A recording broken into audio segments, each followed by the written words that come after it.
Terima kasih atas kesempatan yang diberikan kepada saya. Saya akan mempresentasikan rencana kerja saya dan video komitmen ASN Berhala. Yang saya hormati Kepala Bidang Penyuluhan selaku mentor saya. Yang saya hormati pula pejabat fungsional bidang penyuluhan yang sempat hadir, serta teman-teman audiens yang sempat hadir pada siang hari ini. Baik, saya Supardi Senior Pertanian, peserta orientasi P3K Angkatan 16 tahun 2023. Rencana kerja saya sebagai berikut.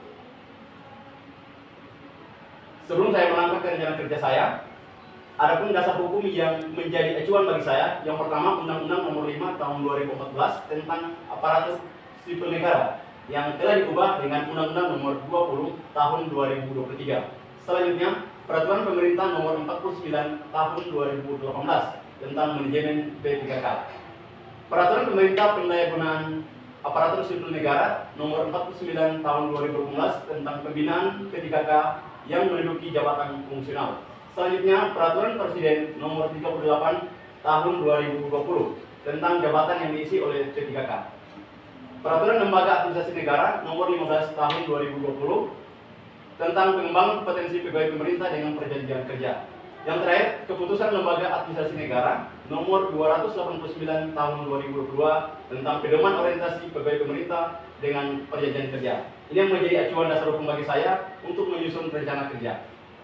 Baik, rencana kerja saya yang pertama, mengidentifikasi potensi wilayah. Saya akan mengidentifikasi data monografi desa atau potensi pertanian, perkebunan, dan peternakan serta permasalahan teknis yang ada di wilayah di desa WKPT penyuluh pertanian.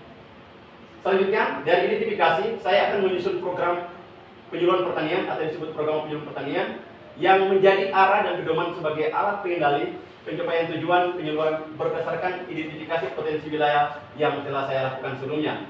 Selanjutnya, dari menyusun program setelah saya lakukan, saya akan menyusun rencana kerja tahunan penyuluh pertanian yang merupakan hasil dari identifikasi data monografi desa dan masalah teknis akan saya tindak lanjuti dan saya akan buat skala prioritas di dalam kegiatan penyuluhan. Selanjutnya, saya akan melakukan latihan dan kunjungan atau anjang sana ke kelompok tani yang dimana saya akan melakukan penyuluhan secara teknis, menyampaikan informasi teknologi pertanian, serta memecahkan masalah teknis yang terjadi di kelompok tani. Selanjutnya, saya akan juga melakukan kegiatan latihan dan kunjungan atau anjang sana tatap muka perorangan atau individu. Di sini saya akan menemui petani secara langsung, face to face atau door to door, perorangan yang membahas masalah teknis yang terjadi di lahan pertanian. Selanjutnya, saya akan melakukan kegiatan penyuluhan pertanian secara massal yang dimana ini ada gabungan beberapa kelompok tani yang saya akan hadir di situ menyampaikan informasi terkait teknologi serta pemecahan masalah teknis pertanian yang terjadi di lapangan.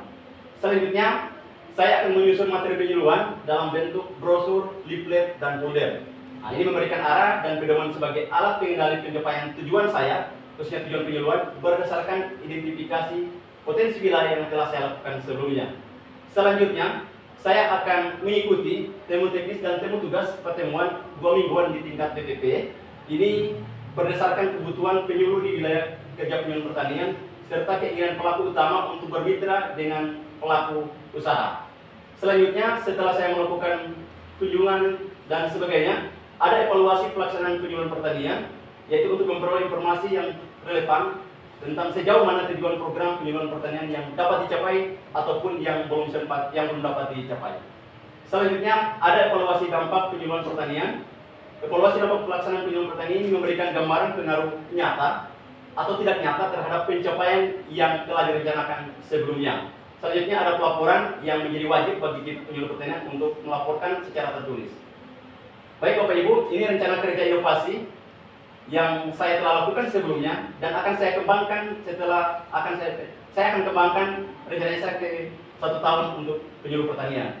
Memotivasi pelaku utama atau petani dalam hal ini memanfaatkan potensi limbah organik menjadi pupuk kompos guna meningkatkan produksi tanaman yang diusahakan. Nah, ini sudah saya lakukan di wilayah binaannya saya. Dan saya memotivasi para pelaku tanaman hias atau pecinta tanaman untuk memanfaatkan pekarangan, tetapi sebelumnya itu mereka memanfaatkan limbah organik yang berasal dari rumah tangga mereka untuk dijadikan kompos. Saya akan mengedukasi bagaimana cara membuat kompos dan bagaimana bisa memberikan pemahaman kepada mereka tentang pemupukan yang berimbang. Demikian rencana kerja inovasi saya. Selanjutnya, video komitmen ASN Berhalak bagi saya untuk bagaimana bisa menjadi ASN yang berhasil. Bismillahirrahmanirrahim. Ya, selamat menyaksikan. Saya luncurkan core values ASN berakhlak dan employer branding ASN bangga melayani bangsa.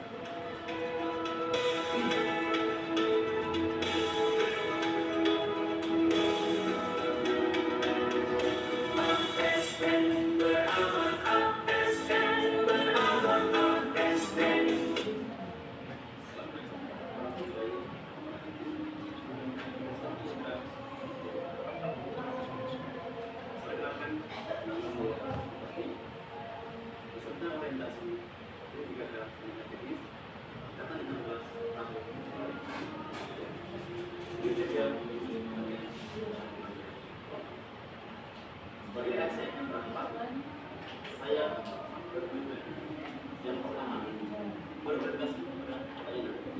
Artinya berikan pelayanan prima demi kekuasaan saya. Kedua, bertanggung jawab atas keadaan yang ketiga,